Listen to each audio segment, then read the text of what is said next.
Hello नमस्कार मैत्रिणींनो, मी कोमल आणि स्वागत करते तुमचं आपल्या एका छोट्याशा व्लॉगमध्ये आणि आपल्या कोमल्स फॅशन वर्ल्ड या यूट्यूब चॅनलवर सुद्धा. सध्या सगळ्याच माझ्या मैत्रिणींची दसऱ्याची स्वच्छता बऱ्यापैकी झालेली असेल. माझी पण बऱ्यापैकी स्वच्छता झालेली आहे. आज मी किचन क्लीन करण्यासाठी काढलं होतं. सगळ्यात मोठा टास्क म्हणजे किचन क्लीन करण्याचा असतो आणि सगळ्यात जास्त वेळ म्हणजे किचन क्लीन करायला लागत असतो. आज सुट्टी असल्यामुळे मुली घरात होत्या. म्हणलं आता किचनच्या ट्रॉलीज क्लीन करायला काढूयात, कारण मुलींची पण मला बरीचशी मदत होत असते. मुली प्रत्येक गोष्टीत मला मदत करत असतात आणि किचनच्या ट्रॉलीज काढायचं म्हणजे त्यामध्ये खूप वेळ जातो. मी एक ट्रॉल्या काढून प्रांजलकडे ते स्वच्छतेला देत होते आणि प्रांजल ती मला स्वच्छ करून देत होती. ट्रॉली काढायची म्हणलं की ती झाडून पुसून तिला स्वच्छ करायची आणि काढलेल्या ट्रॉलींची जी जागा आहे ती झाडून पुसून स्वच्छ करून मी घेत होते. इकडे आमची ट्रॉली क्लिनिंग चालू होती आणि एका साईडला मी दळण करण्यासाठी गिरण पण लावली होती. म्हणजे एका वेळी माझी दोन्ही कामं चालू होती. आपण नेहमीच असे मल्टीटास्किंग करत असतो, त्यामुळे आपला वेळ बराचसा वाचत असतो. इकडे आमची ही क्लिनिंग चालू होती आणि कृतिकाने बाहेर झाडून पुसून छान रांगोळी घातली होती. या दोघी पण मला प्रत्येक कामामध्ये खूप मदत करत असतात. आता बघा, ह्या सगळ्या ट्रॉल्या काढून हे सगळं स्वच्छ झालेलं आहे आणि आता ह्या सगळ्या ट्रॉल्या मी इथं लावून घेतलेल्या आहेत बाहेर. किचनमध्ये जर हे सगळं ठेवलं तर खूप पसारा होतो आणि मग काहीच सुचत नाही. त्यामुळे स्वच्छ होईल तसं मी इथं बाहेर आणून लावल्या होत्या ह्या सगळ्या ट्रॉल्या. आणि ह्या ट्रॉलीतला हा सगळा पसारा, एवढा पसारा या ट्रॉलीमध्ये इतका पसारा असतो तो ट्रॉली क्लीन करायला काढल्यावरच कळतो. रोजच्या वापरातली बरीचशी भांडी यामध्ये असतात. काम करता करता मध्येच मी मुलींना ऑरेंज ज्यूस करून दिला होता आणि लाडूसुद्धा खायला दिला होता.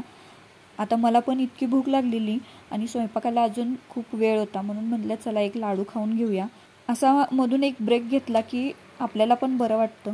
आपण बायका नेहमी काय करत असतो, कामाच्या व्यापात आपण तहान भूक सगळं विसरून जात असतो आणि त्यामुळं आपल्याला थकवा जाणवतो. थकवा आला की मग परत आपली चिडचिड होत असते. त्यामुळं पहिला आपण थोडंफार काहीतरी खाऊन घेतलं पाहिजे. आता इथं मी मस्तपैकी अंडा बिर्याणी करायला घेतली होती.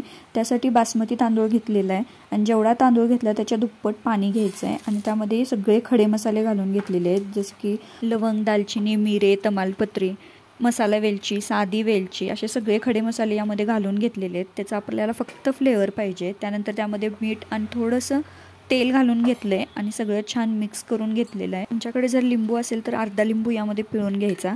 माझ्याकडे नव्हता म्हणून मी थोडंसं सायट्रिक ॲसिड यामध्ये घालून घेतलेलं आहे. आणि आता आपल्याला भात हा शिजवून घ्यायचा आहे.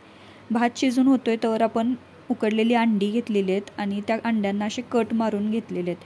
कट मारल्यामुळं काय होतं की आपण जो मसाला करणार आहे तो सगळा मसाला आतमध्ये छान मुरला जातो. त्यामुळं छान असे कट मारून घेतलेले आहेत. सगळ्या अंड्यांना कट मारून झाल्यावर त्यामध्ये मीठ, हळद आणि मिरची पावडर घालून घेतलेलं आहे आणि छान असं हे टॉस करून घ्यायचं. सगळ्या अंड्यांना हे छान लागलं पाहिजे. या पद्धतीने सगळं मिक्स करून घ्यायचं. एक कढई घेतलेली आहे, त्यामध्ये तेल गरम करून घेतलेलं आहे आणि सगळी अंडी यामध्ये घालून छान असं आता आपल्याला परतून घ्यायचं आहे.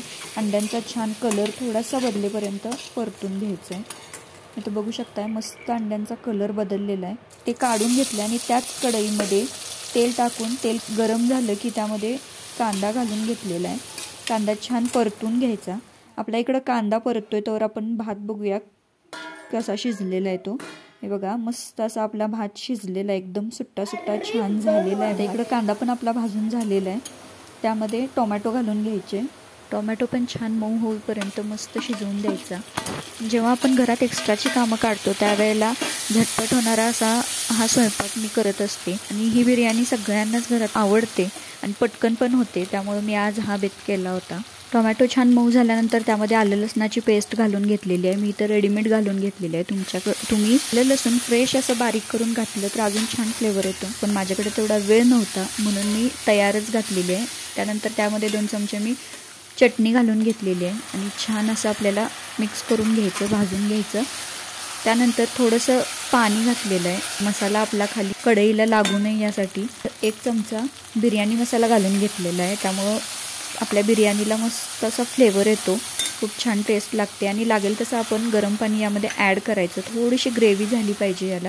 आता हा मसाला मस्त तेल सुटेपर्यंत छान परतून घ्यायचा.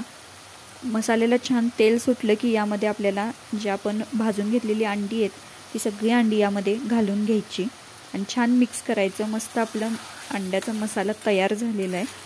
लेयर करायला घेऊयात आपण। एका पातेल्यामध्ये तूप घालून घेतलेलं आहे, त्यामध्ये आपल्याला भाताची एक लेयर घालून घ्यायची आहे आणि त्यानंतर त्यावर जो अंड्याचा सगळा मसाला आहे तो मसाला घालून घ्यायचा। याच्या तुम्ही 2 लेयर पण करू शकता, मी तर एकच लेयर केलेली आहे। सगळा मसाला घालून घेतलेला आहे, अंडी पण यावर घालून घेतलेली आहेत आणि परत त्याच्यावर भाताचा लेयर एक घालून घेतलेला आहे आणि हा लेयर करून झाल्यानंतर थोडंसं आपल्याला हे प्रेस करून घ्यायचं, जेणेकरून त्या सगळ्या बिर्याणीला मस्त वाफ पण बसेल, एकसारखी बिर्याणी पण छान होईल। यासाठी सगळं व्यवस्थित सगळीकडे पसरून छान मी थोडंसं प्रेस करून घेते।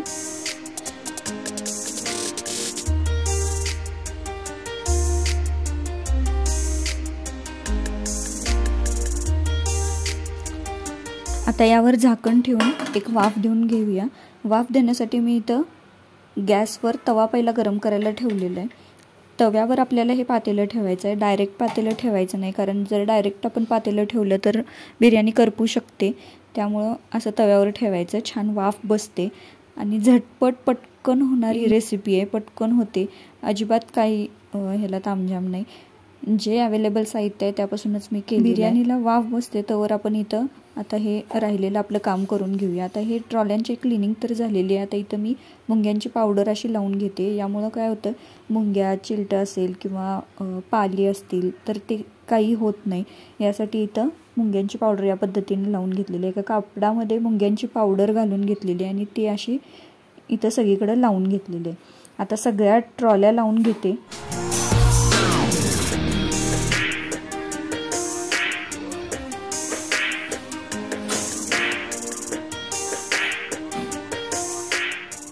माझ्या सगळ्या ट्रॉल्या लावून झाल्या आणि अचानक बघा एवढा मोठा पाऊस आला। हा पाऊस तर थांबायचंच काही नाव घेत नाही आहे, रोज पाऊस येतो, त्यामुळे स्वच्छतेला काढणं म्हणजे एक खूप मुश्किलीचं काम झालेलं आहे। आणि इथं बघा माझी मस्त अशी बिर्याणी पण तयार झालेली आहे। आम्ही मस्त असं जेवून घेतो आणि परत तुम्हाला ट्रॉल्यांचं फायनल लुक दाखवतो। आजचा व्हिडिओ तुम्हाला कसा वाटला नक्की मला कमेंटमध्ये सांगा। व्हिडिओ थोडा जरी आवडला असेल तर व्हिडिओला एक लाईक नक्की करा। चॅनलवर नवीन असाल तर चॅनल सबस्क्राईब करा। पुन्हा भेटू अशाच एका छानशा व्हिडिओसोबत, तोपर्यंत खुश रहा, आनंदी रहा आणि स्वतःची काळजी घ्या। धन्यवाद।